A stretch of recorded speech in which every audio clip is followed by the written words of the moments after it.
کریستیان ڕۆناڵدۆ واز دیاریکردن دەهێنێت دەزانم لە مودی هەڵبژاردندان و زۆر ئاگاتان لە هەواڵی وەرزشی نییە بەڵام ئەمڕۆم هەواڵە هەیە سوپەرستاری تۆپی پێ کریستیان ڕۆناڵدۆ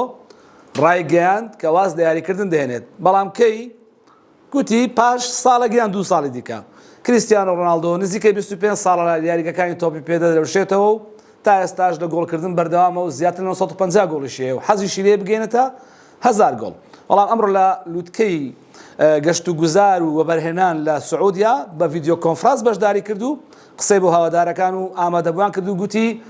ئیتر واز دیاریکردن دەهێنم وەک بڵێ تااقەتی نەماوە چونکە گوتی کاتێککە تەمەند هەڵدەکشێ دەبێ بیر لە خۆت بکەیتەوە کریستیانۆ گوتی مۆندیالی داهاتوو کە 2026 دەکرێت دواوێستگەی من دەبێ